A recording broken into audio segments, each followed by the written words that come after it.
But you kind of talk about just like essentially risking your life and risking your freedom in order to kind of like live the life that you want to live. And me and you have talked about this a little bit, like off camera and stuff. And I wanted to talk to you about that. Just how have you been able to, and you don't have to go into crazy detail or nothing, but just like, what is it like trying to pursue what you're trying to pursue as a means to a living alongside other things that it's a means to? It's fucking crazy. I mean, especially in today's day and age. Like I said, I knew I wanted to do this 12 years ago. Um, Towards the end of high school, I had a bunch of friends who were all selling drugs. I didn't really want to step on their toes with that, but when I got to college, I kind of realized like if this is really what I want to do, there's only going to be a few more years before I'm out there on my own. And like, yeah, it's I don't come from a terrible home or anything, but like the kids who you see who are so like laissez-faire and just like running around downtown gallivanting without a concern or thought in their head, like that's not me or my family. So I knew that and like had the foresight, thankfully, to afford myself to like take the risks that I thought I needed to take in order to set myself up to have the time to think like I was talking about and listen to that inner voice that will ultimately guide you, because ultimately, right, time's synonymous with money. So like you need time in order to make money, and sometimes, as you know, like that time is best spent like in a meditative state, whether or not you're actually meditating, but just like being in tune with the infinite is kind of what I think. So like, yeah, I mean, back then it was like if I don't do this, someone else is gonna do it in terms of raising those illegal funds. Um, so yeah, I mean, I was upstate at Syracuse and like definitely was not there every weekend. So there was lots of missions, lots of trips, lots of car rides or instances where you kind of gravity sets in and you realize, you know, your invincibility fades for a moment and you grasp the repercussions of the actions that you're involved with and recognize like, yo, if this doesn't go according to plan, like I might not go according to plan. Like point in case, there was this kid at my school who we were involved with copping drugs. I'm not going to say the certain kind, but it's not weed, in large quantities. He would go out of state to the Chinese triads, cop it, bring it back. I had nothing to lose. I was like, all right, cool. One day he's like, yo, you want to come down to the city with me? I was like, yeah, because at the time I had a girlfriend who I would go to visit. I always take the Greyhound bus. He's like, do you want to ride? We're going to ride with the plug. I was like, free ride. Like, I don't know, something in my gut told me not to do it. I knew that they would be riding in the car with like riding dirty basically. So they had mad sheets of acid, like hundreds and hundreds of sheets. A sheet is 100 tabs of acid, ounces and ounces of coke, Hundreds and hundreds. ounces of coke, probably like a half kilo or some shit. And then like cash in the doors of the van. I don't hear from him the next week. So I'm like, what the fuck? Turns out the second they got through the Battery Tunnel, they got pulled over by an undercover car. And they're like, what's going on? They're like, oh, it's something with your window tints. Then another car pulled up. And they're like, yeah, something with your your license or whatever, some bullshit. And then they started to get nervous. Then like the DEA pulls up. Long story short, they both got arrested. The DEA had been tracking this guy, the plug, who we were supposed to go riding with for like 3 months, who we also had met up with a couple of weeks before prior. And just on a gut instinct of me like not taking that ride, like those dudes both went to Rikers, even though that kid, whose name I'm not mentioning's mother was actually a CO at Rikers, still didn't make a difference. Both there for a hot minute. I never saw him again. So like, that's what I mean when like the gravity of shit, like dodging bullets. But like, I don't know, to me, like, you know, my parents knew this as a kid. Like, I'd rather fucking be homeless than do some shit that I don't want to do, which I want to say, like, work in an office and saying what I don't get to do what I want to do may sound like snobby, but that's not what I mean. I think it really means like to follow your heart, follow your dreams, because like otherwise, what are you doing? Why are you living? You know what I mean? And I think everyone has that potential and capability. Granted, people come from different backgrounds and maybe have a leg up or whatnot, but everyone's got the same 24 hours in a day, you know? And I'm not like condoning necessarily doing illegal things, but I think you ask yourself at what's going to stop you from getting what you want, and then you have to ask yourself that question. And what is it that you want, or what is it that you wanted during that time period that made you do this? We'll beep that out. Sorry. No worries. I figured that was gonna happen at some point because we have to be on Wi-Fi. Okay. But what is it that you want? What is it that you wanted during that time period? What is it that you want? I think, like I said before, to me, living is expressing yourself in many varying forms. And I think to afford yourself the ability to always do that as an artist is what I strive to. So that sounds a bit vague, but it's vague intentionally because, like I said at the start of this interview, I don't pigeonhole myself to just being a photographer as much as that is what I think I am in this moment in time. There's going to be a time and point when I want to do mixed medium stuff and get more into like three-dimensional painting type sculptural stuff. Same with paintings, you know, you're the same way. I know you paint as well off camera and everything like that. So I think it's just to constantly be able to explore ways of creatively expressing myself and being afforded the time and like living situation that enables that and fosters that. Yeah. Yeah. I mean, dude, shit is crazy because it is so common thought and accepted thought. It's just an accepted truth that I don't think is a truth. And the collective opinion that doing some shit that you don't like is just normal. And you know, and not only doing some shit that you don't like is just normal, but also that you don't have the ability to do something more than that, which I don't think either of those are true. I don't think that doing something you don't like for the majority of your life is the way to spend your life. 100%. And of course, you know, we're privileged to be able to do the stuff we do, even though there's tons of negatives and there's tons of downsides and there's tons of stressful days. We are privileged to be in the position that we're in, and sometimes it's hard to remember that because of how much work goes in and because of how sometimes unstable the scenario can be. But that's, you know, that's the price that you pay, and I feel like it's a relatively small price to pay for what you get in return. Number one. Number two, it's like, for me at least, like I would often see people who are in scenarios that I wish that I was in, and I'd be like, you know, there's no way that I could do some shit like that. There's no way that that I could do some shit like that. But really, there is a way. And really, if you just commit, like the same way that we have all 24 hours in the day, are we all like 100% equal with all the same talents and all this? No, we're not. But like, I feel like willpower and drive can honestly get you past a lot of that. 100%. And like, I really think that that's true. And I think that the problem with the system that we're in right now is that you don't have the time to even think about any of that shit. And even if you are capable, you know how many friends that you and I both share are capable mad. They're capable. They're extremely talented, but you can't bring that into its final form, and you can't let that shit evolve because you have to survive the day-to-day living. You have to survive the day-to-day grind. So you have to go spend the majority of your time somewhere, kind of not wasting your time, but you know what I mean? Like you're essentially wasting your time. And I think that's something that is to be noted because I myself was in that scenario and could easily be in that scenario tomorrow. And like a lot of people that I know are in that scenario. And I feel like people like who are similar to us, which is fucking mad people, feel the same way. I actually got an Instagram message the other day asking me about it. Yo, how do I do so-and-so because I'm in this situation that I don't like. I'm about to go to school, whatever.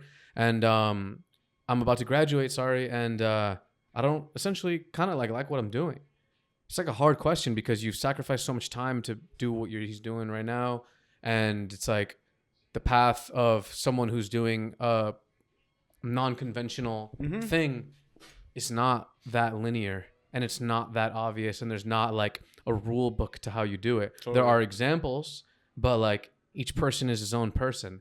And I think that that's honestly some fucked up shit. Yeah, I mean, I think I'm blessed. Like, I think it all comes back to knowledge of self. Like I keep saying the word foresight. Like, I'm fortunate enough to, I think, have found what I believe my calling is to be, and take the time to like outline the steps to doing that. But a lot of people don't have that knowledge, or some people don't want to be artists and are very knowledgeable about themselves, but still don't really know what it is, what's the thing that they want to do, which is the hardest part to give advice for. You know, I have a ton of friends who are in the same boat, turning 25, 26, who are like, all right, this isn't for me. I've tried this. This isn't for me. This isn't for me. And I have this passion. I have this drive, but I'm not sure what to channel it into. And like, I think that's a really hard place to be in. But I think you have to give it time and be patient with yourself, and the answers will come. And then like, I think one of the things that like Graph in particular has taught me and shown me that I think is relevant to this is like look at what people can accomplish in a night. Like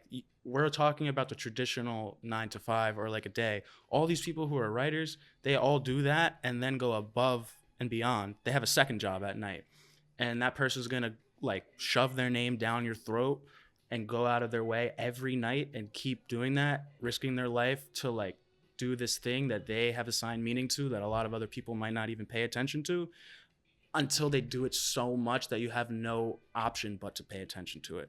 And I think that drive is how, once you figure out the aforementioned answer to the question of like, okay, if I'm trying out these different hats and none of them look right, what's the hat for me? You'll eventually find that hat. And then when the time comes, that's like the headspace you got to tap into. Is like the fools who are out there really risking it for the biscuit because they believe that that's worth it.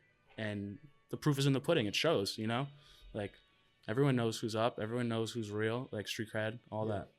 Yeah, I feel like a lot of arts are similar in that way, in that if you just put repetition, it's like you see the toyest people sometimes get recognition over the years, and people start to like their throwy because of the amount of times it's been done. Exactly. With enough, you know, it's like you could be a weak puncher, but with enough punches, it's like there's like you just overwhelm the opponent. And like in this case, like the hard part is in terms of like, I guess, fulfilling your passion and living a life of meaning, doing something that you genuinely love.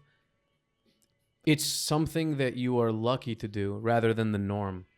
And that's kind of what we were talking about earlier, but it's like, I don't really know as a person growing up how you can get past that without either some diesel financial backing from like friends and fam or like some crazy illegal method. Mm-hmm.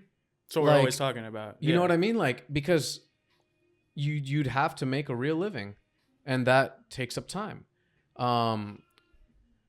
So yeah, and especially in the society, the city that we're in right now, where there is a lot of competition.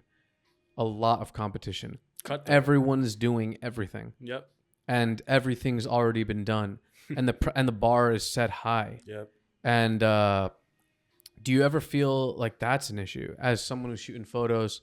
There's a lot of people shooting photos, and the bar is set high, and things depend on who you know, and it depends on what you've already done.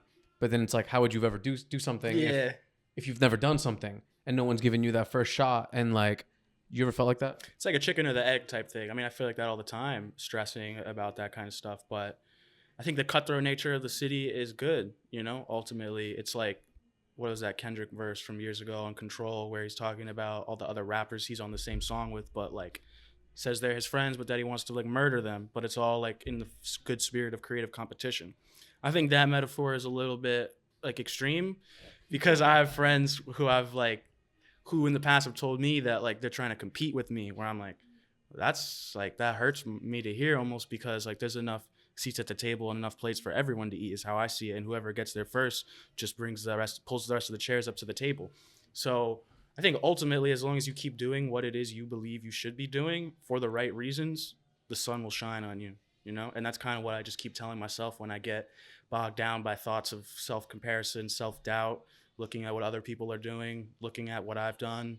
Just got to remind myself, you got to just keep going, keep swimming upstream. You know what I mean? Yeah. How did you, actually talking about comparing, why didn't you make an Instagram for years?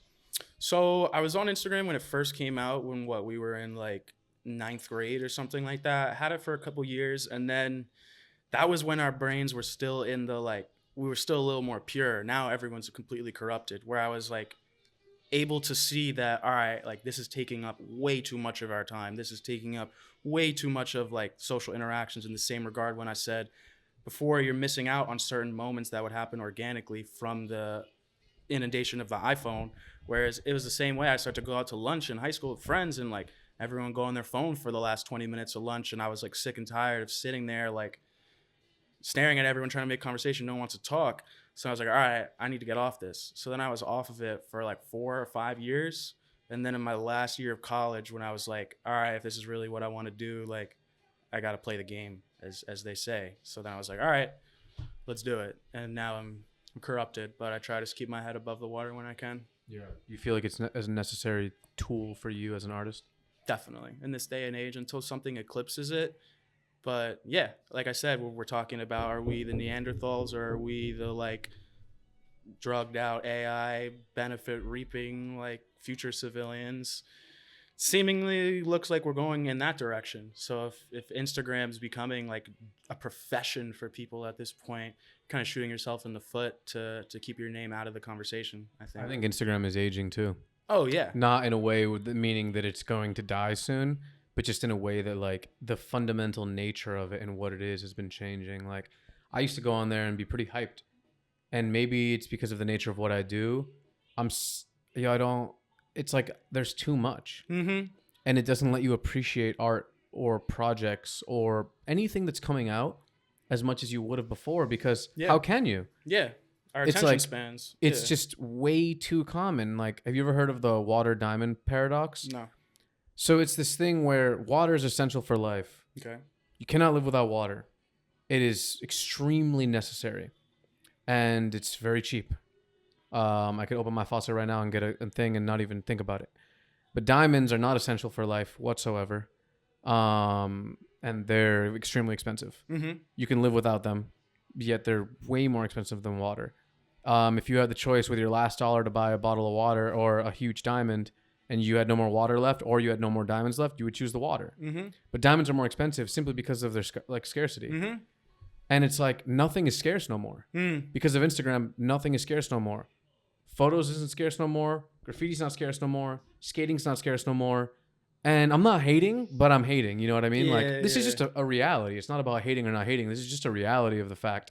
There are still ways to approach it, I think, that can make you stand out and can make people appreciate what you're doing. And it's not that people don't appreciate it. It's that, like, it is, as a human, because of our natural tendency, it is harder to appreciate when it's everywhere. Yeah. And that's something that I really actually dislike about it. I love the fact that it can help connect people, and I love there is a social aspect to it because Yeah. I'm seeing what my society is doing. So I guess that's social, but like there are so many negatives to it. One second. Yeah. What do you think? This is going safe as fuck. Hell yeah. Should I just answer right now? I'll give it a second. Okay. Just let him in. Yeah. Come in, no worries. It's going well though. Yeah, dude. Okay. What do you think? Okay. I think great. I don't want to. I don't know. I'm just checking in. It's good, bro. How you doing? Good, how are you? Good. Good to see you. You guys just started or? No, we're knee deep. We're Yeah. not almost done though. We're just shooting the shit. Alright, cool. Do you want a coffee or anything? Okay. What was the question again? You were asking. You were saying one of the negatives. Wait. Should I like just answer the question, or should I prompt you to then re-say it? No. Literally, I just don't even remember what It I was said. about Instagram and how like what you were saying were the negatives of it, with like access to information Nothing is everywhere. nothing's scarce. Nothing's scarce anymore. Yeah, nothing's scarce anymore for sure. I think like the thing that I dislike most about Instagram is like it taps us into the wrong collective consciousness.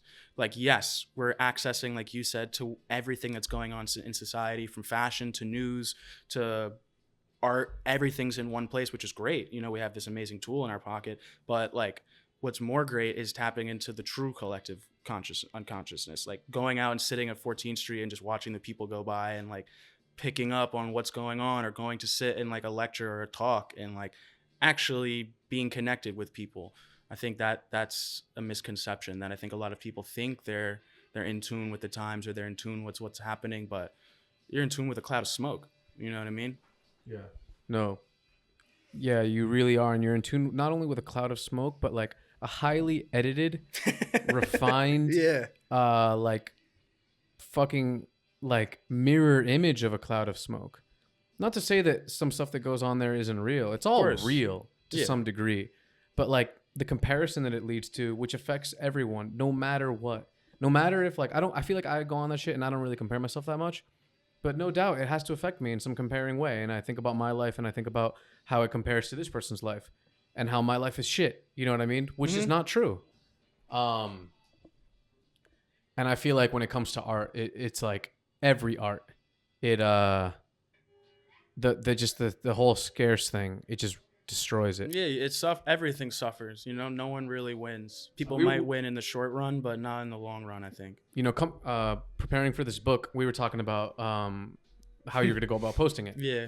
And like, it really is a fact. And I thought the post was a good post, and I thought it was like really well done and well thought out. But it is a fact that some people, and actually a majority of them, just because of the nature of the beast, will go won't, won't. And it's not that they're not even that they saw it and said this is corny.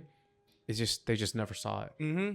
And that's one of the things. When you follow 400 people, which is not even that many people, but it actually is a lot of people. It is. Sometimes I'm like, yo, do I like, because I follow like 400 people, and I'm like, wait, how do I even know these people? Let me go like unfollow some of them. I don't really like that number. The number's too high. Yeah, right? you gotta go then back. I go and yeah. I'm like, yo, nah. I actually, yeah, you can't get rid of anyone. I really can't. Yeah. But like, I was reading somewhere that it's like in human societies, or like in chimp societies, once the chimps get past like the number of 60 people they immediately know and they keep up with, and they know like the ins and outs of what they do, or past human societies. Once it's past like 50, 60-ish people, the shit just like breaks out into chaos. Really? Yeah. But I actually do know, and you probably do know too, like way more than 60 people. And I'm kind of keeping up with all of them. Yeah. I mean, I think it goes back to what we were saying a bit earlier with like awareness, and then how that affects like artistry and stuff like that. Not to harp on that too much, but like, you know, the people who are going like this on shit that's real, or like that would actually be catered to them, is because you're overwhelmed. You're over, stimulated with information that like your awareness is then going to be watered down, and then look what kind of byproduct is that going to create. Someone who's not aware, which like if you're not aware of what's going on outside, then you're probably not going to be aware of what's going on inside. And if you're not aware of either of those things, then like you're just like a floating meat sack. Yeah. And then if you're trying to make work, like what are you making work about if you're not actually aware? Yeah. You know? Yeah. How did you get into writing graffiti? How did I get into writing graffiti? I don't think I've ever asked you this. I don't think you have either. Many people don't really ask me that. I don't really know what to say. I mean, I guess if you go way back, my dad used to take me to elementary school, and every day we'd wait for the M68 bus, and UFO 907 had an outline on this box truck that was parked across the street all the time, and I was always like infatuated with that. That was probably K through 5. And then come middle school, I started like getting a black book and bringing it to camp and just doodling. I don't know. I think I was really into sneakers. And like at that time, the 5 elements of hip hop, politicking, and everything was a little bit more symbiotic. So like that connection felt a bit more organic and natural. And then come 9th grade, I was like, all right, like get into the history of it, fully knee deep. And at the time, like none of my friends thought it was cool. No one would wait for me on the street when I'm catching a tag or putting up a sticker. I have to go run, catch up with the group. No one would ever take a photo of it or like think it's cool. And then like, why are you doing that kind of thing? Fast forward 4 years, 5 years, I meet the right people. The culture, society catches up to like the present times, and like here we are. I haven't looked back. Yeah. But I mean, are you asking more like philosophically? What has it attracted me to it? Okay. I mean, otherwise, I think kind of I might have already touched on this point. To me, like, it's the perfect metaphor for life. It's like, I'm going to create, here's 26 letters, the same 26 that everyone has had access to for hundreds of years, right? Just like all of our 24 hours in the day, just a difference of 2. And I'm going to create a name. Most of the time, that's a made up word. So I'm going to create this thing. I'm going to give it value. And I'm going to work as hard as I can against the grain of everyone else who doesn't understand what I'm doing, who thinks this is illogical, where I can get arrested, where I can lose my life, third rail, whatever, lose my job. But like, to me, it's important because I'm saying it's important, and like, I'm going to go really hard, and it's going to take me to all these beautiful avenues of life and places, physical and non-physical, that I would have never been able to explore. And each time I do that, I'm going to stamp on the table and put my little flag on the moon and be like, I was here and here's the proof of it. Trying to immortalize yourself through whatever you assign value to in your life, I think, is the goal of life. So I love the fact that, you know, graffiti is this seemingly meaningless thing that we all give meaning to, so therefore it has meaning, you know, and it does, because look at the cultures, subcultures it's breeded, look at clothing, look at its revenue, there's tangible proof of its significance now. But originally, it all started up here, you know what I mean? It was just like kids after school going to express themselves, which, because it was true, because it was pure, because they were following what they believed was like important, it's blossomed into this whole huge thing that I was just saying. So to me, I love that analogy for life, and I think that's what really motivated me to get into graph and keeps me motivated to keep appreciating it. How did you go about learning about it? Was it through the internet? Was it through just seeing stuff in real life? Was it through talking and meeting people? It was more, I would say, like, I mean, right, we said like Instagram just started around 8th, 9th grade, so I was definitely on there seeing like all the old heads posting their black books. Then my camera was like a tool for going to explore New York, so I would just take my camera and go to different neighborhoods, and then I was like getting hip to like graph.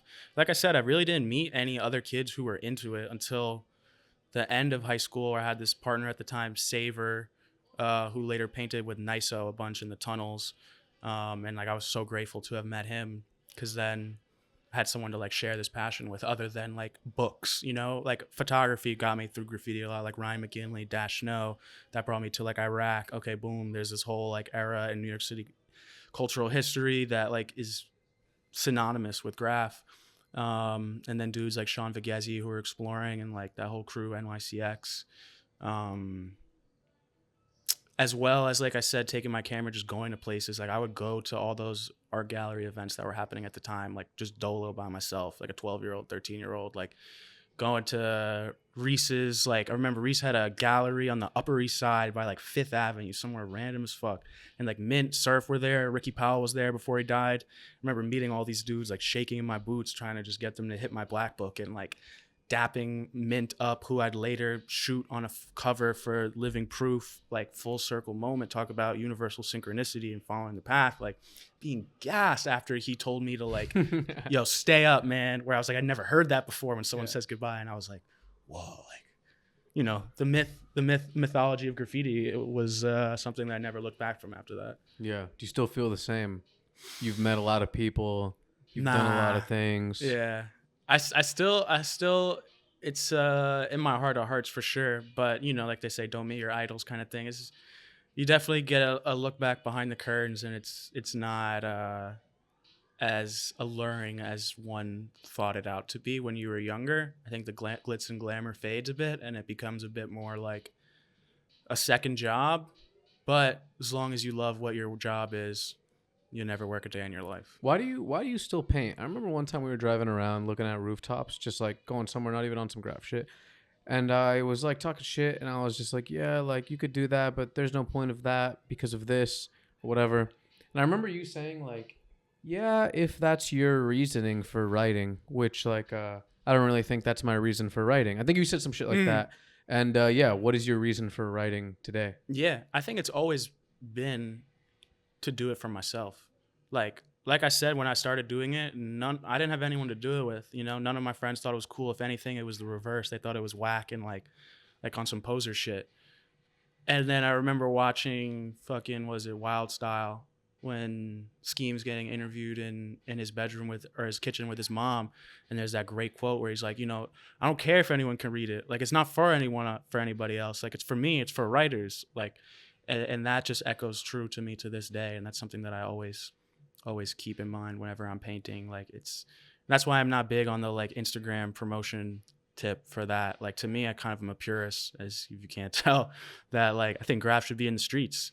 And like, you know, I don't need to be self-promoting it, because at the end of the day, it's the act, right? It's the journey, not the destination in life. So like it's the action of writing graph. Like I don't like piecing or anything like that. Like I like to bomb, like, because it's the action of it. You're getting, it's the greatest sport in the world. You know, you'll never be more present in life than you will be when you're painting. And I just love that feeling. I just think it's also fallen victim to everything that everything else has fallen victim to, which is just the new technology and the having to show everyone what you're doing 24/7. And the fact that graffiti, although it is for yourself, to some people, and then it's also a gigantic ego sport.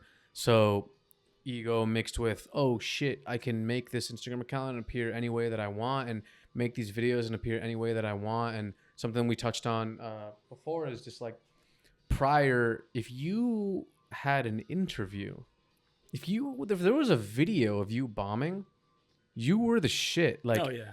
you only got that because you were already the shit. Mm-hmm. To the point where, like, me growing up, anyone who I saw who had a video, I assumed was the shit. Pro. Even if Yeah. I never had heard of them prior, I'm like, well, this exists of them. Someone must have given them the time of day for a reason. Mm-hmm. Or if they're doing it of themselves, like, there must be a reason. Like, they wouldn't just do that if they weren't the shit. Like, it's funny, like, I never once thought, yo, I should make a graphic of myself. When I was, like, let's say age 13 to age, like, 20. And I think all the writers who are coming up at 13 to 20 now are probably thinking, let me make a graphic. That's the first step. Even some of the most purest ones. Yeah. Not to say that that isn't pure. It's to say, like I was saying earlier, the fucking nature of the era has simply changed. Totally. And that's something that, like, you know, there is something to be said, though, about, like, the past, the tools that were used, and the mindset that it was approached with. Like, I think about something that's kind of completely I guess in like a functional sense, or like a usefulness towards society. Like, I don't know how to explain it, but something that's less useful and less prevalent today than it was before, which is completely, like, this is going to be out of left field, but it's like the making of samurai swords, the making of katanas, and the making of samurai swords, and the making of them as an art form, and also learning how to wield and use them. There's no samurai class anymore. There's no wars where people try to prove their courageous feats, or like their separation from life, and like understanding the meaning of life and death, and not being afraid to die, and just like complete equanimity with everything that's happening. That doesn't happen anymore. Like, in samurai culture or in that stuff, even in martial arts, like, that does exist, but it's not as extreme as a sword fight, where if you fucking fuck up, or if you're over it and you dishonored yourself, then you disembowel yourself as a spiritual practice to prove that you truly were not attached to this life. However, there are still people who practice with that shit. Yeah. And it actually gives it, like, more meaning for some reason in my mind. Like, when I see videos of them doing it, or like making a sword, it's like, yeah, this is no longer like the common thing, but now it's taken a full 180 degree. Like, graffiti was not once the common thing, and it's, I guess, more common now. Definitely not mainstream, but like, yeah, you know. And one day, yeah, being like the full purist is kind of like the dude who's still making the sword, like, yeah, or still using film. It's kind of like the arts are very related. Yeah, no, I see that. That's a great point, and definitely relevant to what we're saying. Like, to me, that's what, like, the true artist is the artist who doesn't know that they're an artist. You know, like, to me, that's why that's Revs to me. Like, graffiti or non-graffiti, just like, he's like a Dostoevskian, like, character, like, for real life, like someone who's gonna, like, no neck, just like persevere against all the odds, all the trials and tribulations, and keep doing this thing in a place that no one's ever gonna see, risk your life to do it, because he finds it to be meaningful, and like, that's his story, that's his purpose. The mission's never over, you know. Like, what was the process like in making this book? oh my god, it's insane. It's gone through so many iterations. There's a stack of money. If you're a friend of mine, like, you probably would have gotten sick of me talking about releasing it, because there's probably a 3-year period where each year I'm like, all right, it's coming, and it kept getting revised. So it was a lot, but I mean, there's a lot of physical collaging. So like, some working in the dark room, scissors and tape, but then just a lot of editing and trying to, like, actually create a narrative. So like, something that was important to me was, like, creating a story, like a visual thread line as you're actually looking through the book, and not just about, like, shock value, especially in today's day and age. So like, if you were to put all the photos up on a wall, in my mind, there's a story that's being told from start to finish with different chapters throughout. So that was something that I took a long time to kind of get right. And originally, I mean, the book was going to have a ton more text. My original idea was to tell all the crazy stories that are behind the scenes of these photos by going to the people who are depicted in them, asking them to write a single page of information, like a yearbook almost, and have them write it in the first person perspective. So you'd have 50 stories, all with a singular I narrator, that would ultimately form one cohesive story of a community of people told by all of them. So you have this communal yet singular narrative, but unfortunately I had to scrap that. Yeah, a bit ambitious. Why I follow not a lot, but I feel like a decent amount of photographers online, and I see that they're pretty active in terms of how much they post, whether it be on the story or regular. However, you post far less, yet you have all of this work that's here. So you kind of took the reverse approach. Why did you do that? Was that on purpose? Do you not care? Like these, like, and I've noticed you haven't really been posting spreads of it or photos of it onto your page. Like, few of the photos in here are on your page, but like almost none. Yeah. Relatively speaking. So why is that?